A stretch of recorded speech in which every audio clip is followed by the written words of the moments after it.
Eu quero tratar com você aqui, nesse momento, daquilo que eu considero ser a maior descoberta da vida humana. É a compreensão de sua natureza divina. Essa é a grande descoberta. A única coisa na vida, nessa assim chamada vida como nós conhecemos, a única coisa que realmente importa é a ciência daquilo que a vida é. E a vida é a vida divina, é a vida de Deus. Essa é a compreensão, é o olhar, é o perceber direto daquilo que é você. Essa é a maior de todas as descobertas. Isso requer um cuidado de aproximação de si mesmo, pela autoinvestigação. Veja, nada é mais significativo dentro desse processo de autodescoberta, de autodescobrimento, de autoconstatação, do que aprender a olhar para si mesmo. Nós não sabemos o que é olhar para si mesmo. Nós estamos sempre olhando para fora, olhando para o mundo. Então tem esse olhar, e nesse olhar, um elemento se faz presente como aquele que olha as coisas. Então existe ele olhando, sempre algo fora de si mesmo. É sempre um olhar para fora. Aqui nós precisamos daquilo que os sábios descobriram sobre eles mesmos. Precisamos da arte da aproximação desta autorrevelação. Eles descobriram a importância disso em seus dias. Aqui com você estamos focando na importância do autoconhecimento. E nessa descoberta do que é o real processo interno de contemplação da realidade da vida, como ela é. Sem esse elemento que se separa para olhar para fora. Assim nós temos o observador observando as coisas. Assim nós temos a dualidade de um elemento que se vê separado e à parte daquilo que ele vê, daquilo que ele observa. Quando você olha para uma pessoa, o seu modo de olhar para ela é a partir daquilo que o pensamento tem para dizer. Esse é o seu modo de olhar. E nesse modo de olhar, o que está presente é esta separação entre você e ela. Então você é alguém e ela é um outro alguém. E nesse contato se estabelece uma relação onde o interesse dela, nela própria, é muito, muito grande. E o interesse que você tem sobre você e o que você tem para obter nessa relação também é muito grande. Então, esse padrão de relação não é a relação livre, é a relação escrava dos desejos e dos medos. Porque é isso que você tem dentro de um relacionamento. Nossas relações, elas se constituem de relacionamentos. Neste autocentramento prevalece o desejo e o medo. Veja como é interessante a gente ter uma aproximação nova aqui, nesse instante. do que é a vida. As pessoas ficam perplexas sem compreenderem claramente por que sofrem.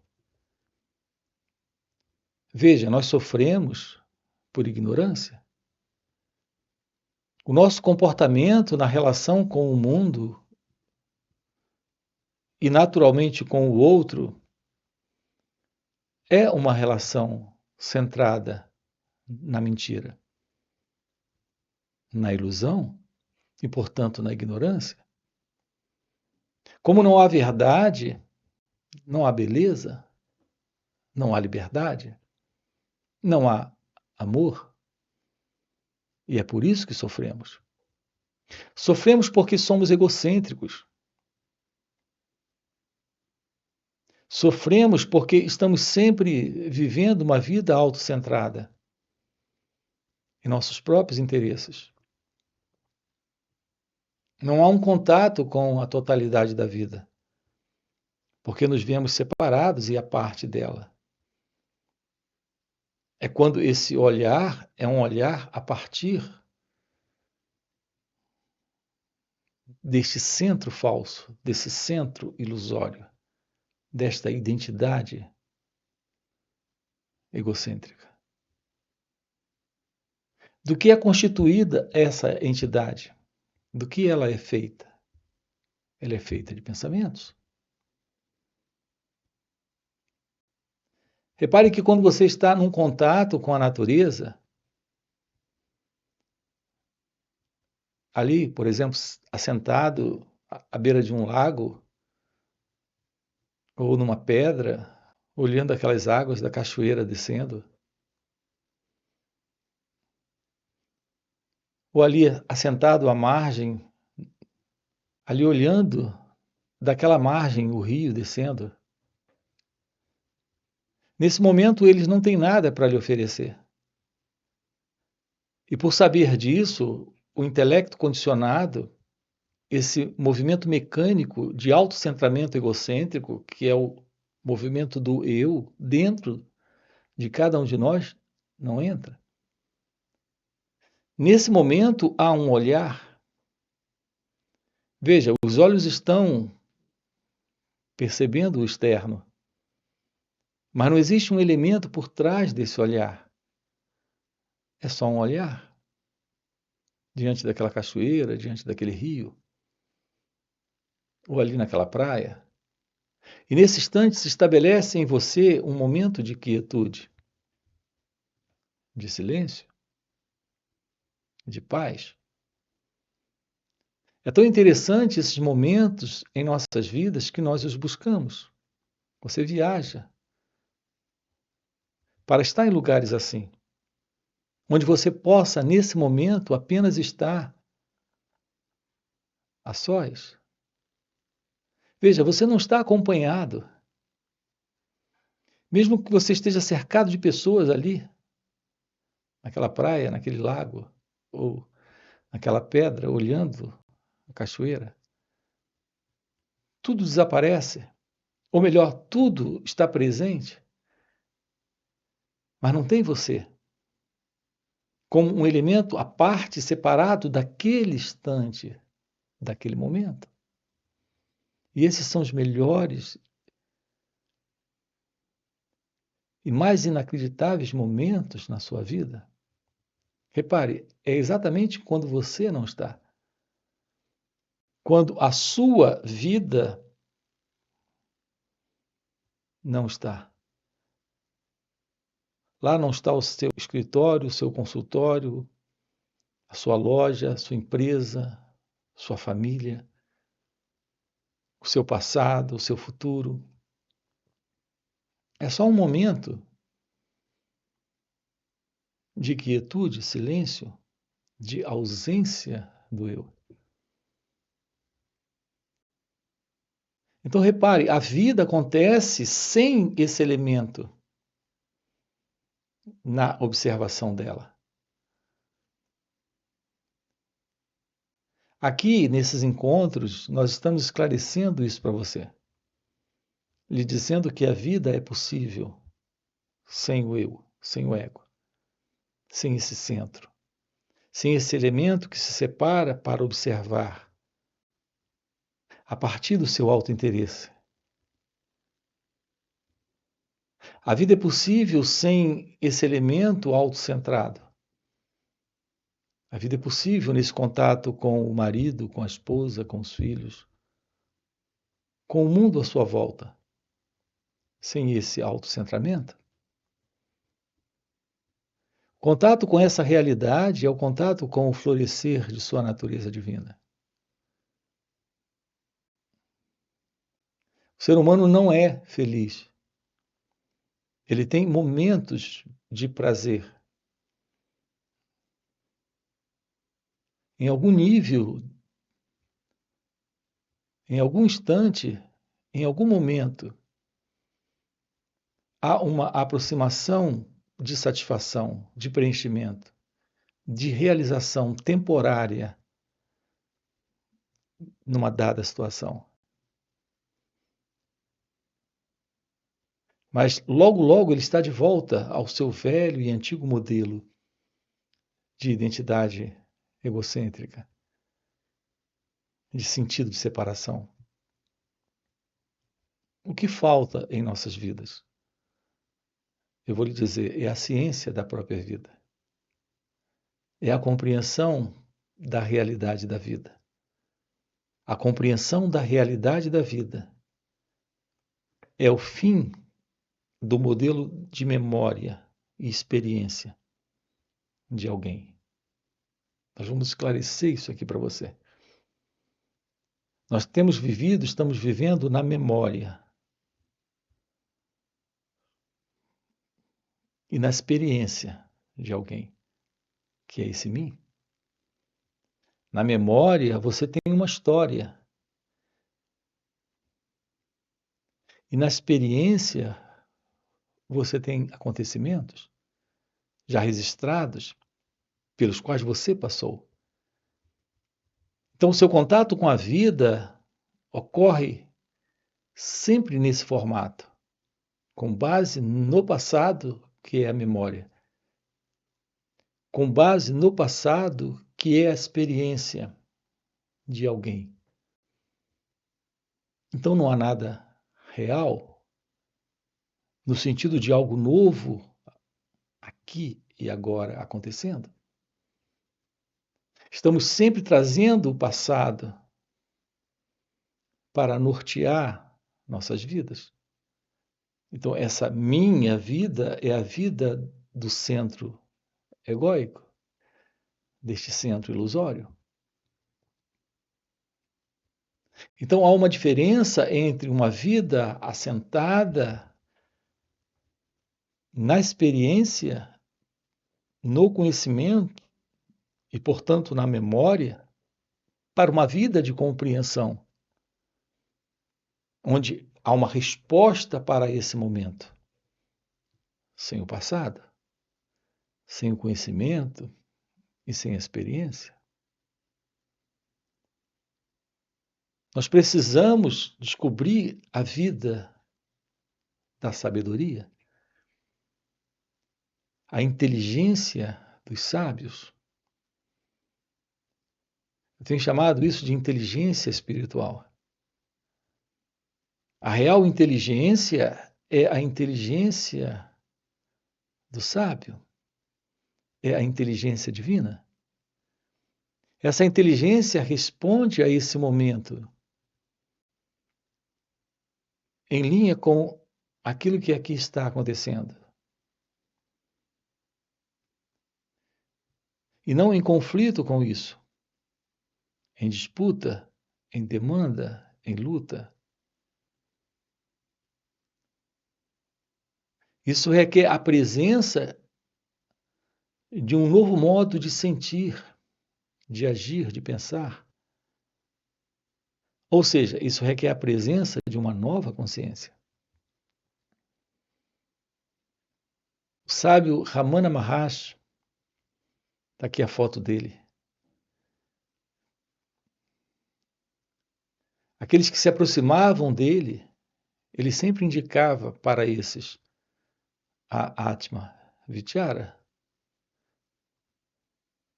Atma Vichara significa auto-inquirição ou auto-investigação ou auto-observação. A ciência do movimento do eu,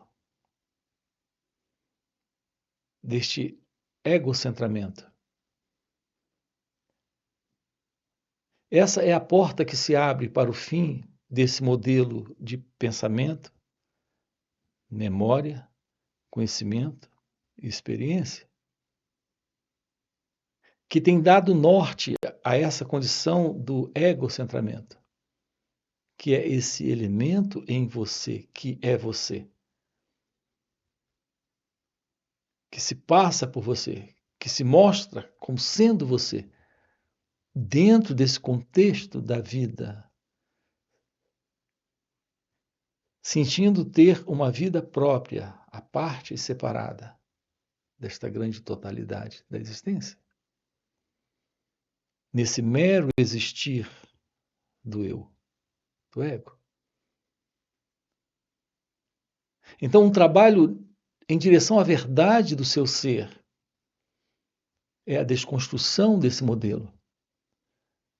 Então, a Atma Vichara de Ramana Maharshi é o que nós temos de mais direto para a ciência divina, para o despertar da inteligência, para o florescer desta nova consciência. É isso que estamos propondo aqui nesse canal para você.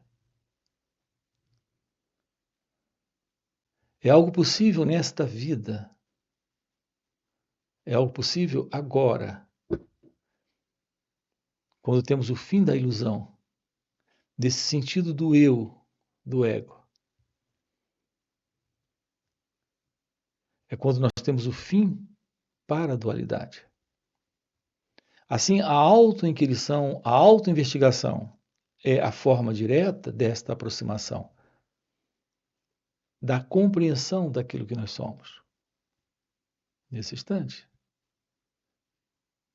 Nós temos enfatizado aqui com você a importância do autoconhecimento, o valor disso para o despertar. A compreensão do autoconhecimento é o fim da ilusão desse centro que se separa. Se você está compreendendo essa fala, e eu espero que você acompanhe essa fala, repare, não para aprender frases ou decorar palavras ou acreditar em coisas. Espero que você acompanhe essa fala para, nesse contato, ter uma compreensão para onde estamos apontando. Não se preocupe com as palavras, não se preocupe em guardar expressões aqui. Nós já estamos cheios disso. A maioria das pessoas já leu muito, você de repente já leu muitos livros sobre o assunto, iluminação, despertar. Abandone tudo isso, esqueça tudo isso. Se volte para uma direta compreensão do que estamos colocando aqui. Então descubra a beleza do que é olhar sem o pensador. A verdade é que só temos a presença do sentir ou a presença do pensar ou do experimentar. Nós não temos o experimentador, nós não temos o pensador. Nós não temos esse elemento no sentir. Isso é uma invenção do pensamento. É nessa distorção de modelo de pensamento que nós fomos educados para viver desde a infância, que estamos vivendo até agora. Então não há uma real percepção da realidade como ela é. Não há uma visão de inteligência daquilo que acontece aqui e agora. Veja, a real inteligência não é alguém inteligente, é a presença da pura inteligência, da inteligência espiritual. Não é a inteligência de alguém. A inteligência de alguém, ela pode ser a inteligência emocional, a inteligência matemática, a inteligência espacial. Mas quando lidamos com a verdade da sabedoria, não estamos falando de alguém sábio, estamos falando da sabedoria.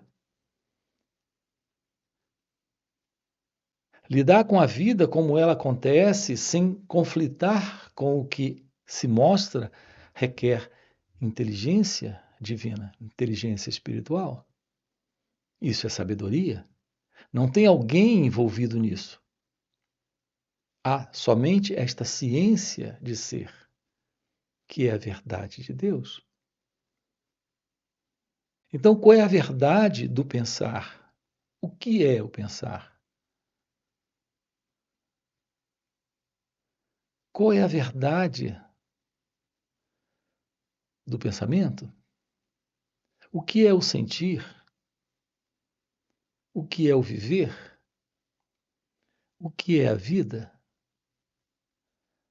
Livre desse padrão, desta formação psicológica, onde temos um intelecto preso a um padrão, a um modelo de comportamento egocêntrico, pessoal, particular,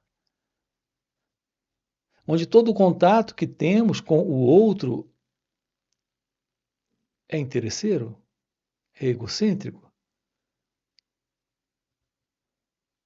está pesado pelo modelo de desejo e medo. Um contato com esse momento sem o ego é um contato com a vida sem alguém presente.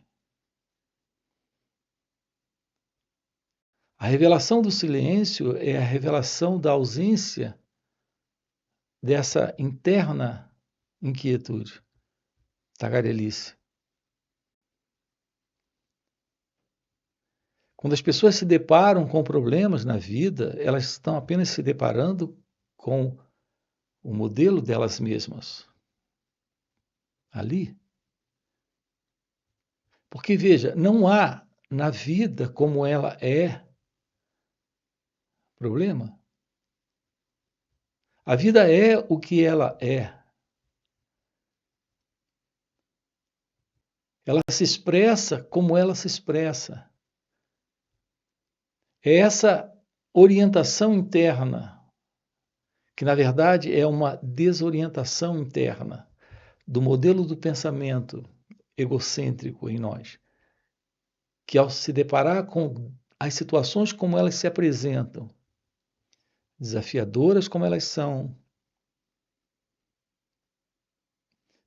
imprevisíveis como elas são, ocorrendo como acontece, nos chocamos contra isso.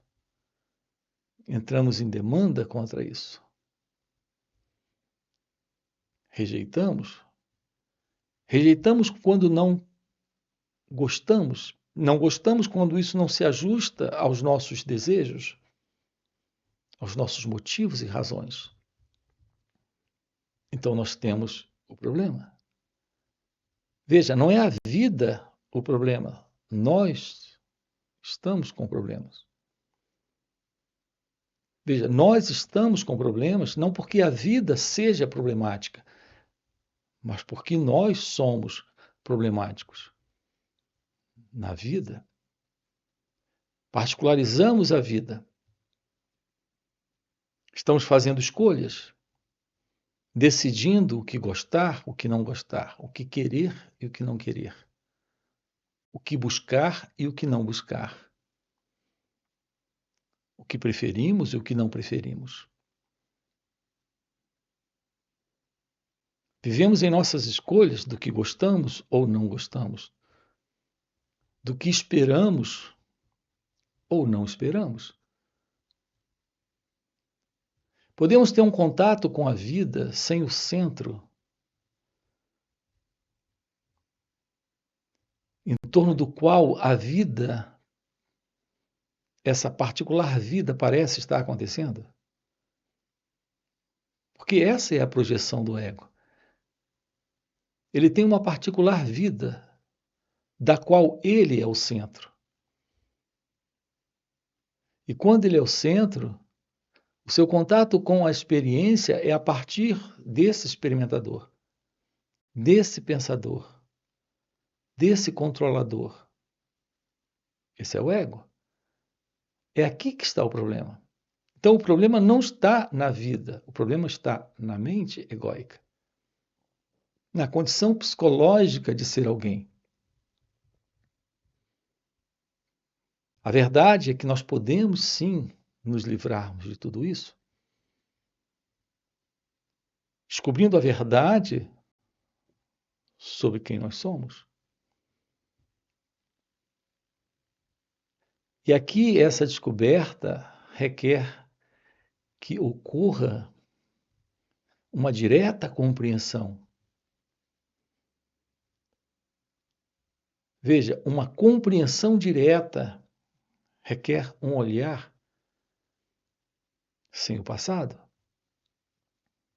É necessário descobrir como olhar as próprias reações, os próprios pensamentos, sentimentos, emoções, sensações. Nós temos enfatizado a beleza desta atenção, colocar uma atenção completa, única, singular, sobre todo esse movimento do pensamento, do sentimento, da emoção, da percepção. Nesse contato com o marido, a esposa, os filhos, a família, o mundo à sua volta.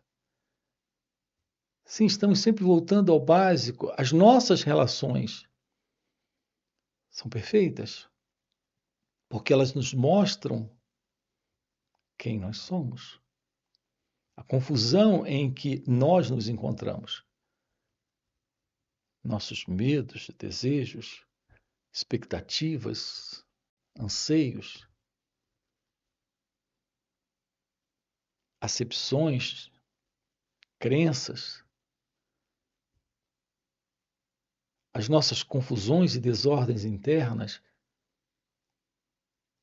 Tomar ciência disso dentro desse contato com as relações é ficar ciente de si mesmo, cônscio de todo o movimento do eu. Então algo é rompido, esta condição se desfaz quando há um olhar novo, um olhar livre do observador, livre do passado, que é o pensador, que é o experimentador, que é esse elemento que vive fazendo escolhas. Então, se despir completamente do eu, do ego, desse mim, é a chave para, nesta vida, a ciência da vida em amor, em liberdade, em verdade, em sabedoria. Assim, esses encontros nossos têm esse propósito. Descobrir o que é a vida, como ela acontece, quando o eu não está, esse ego não está. Então, aquilo que é possível ali à beira de um lago, ou andando, pisando na areia da praia, caminhando em uma trilha, quando nesse momento o sentido do eu não está presente, porque ele não tem nada a tirar daquele ambiente, trazer isso para esse momento, para as nossas relações, para a vida acontecendo aqui e agora, nesse instante. É descobrir a verdade do seu ser, a vida livre do ego, a vida livre do eu, onde temos a presença da realidade divina. Então estamos juntos aqui nos finais de semana, trabalhando isso. Sábado e domingo estamos juntos. Descobrindo aqui, através de perguntas e respostas, e nesse contato com o silêncio desta aproximação da meditação, a verdade sobre isso.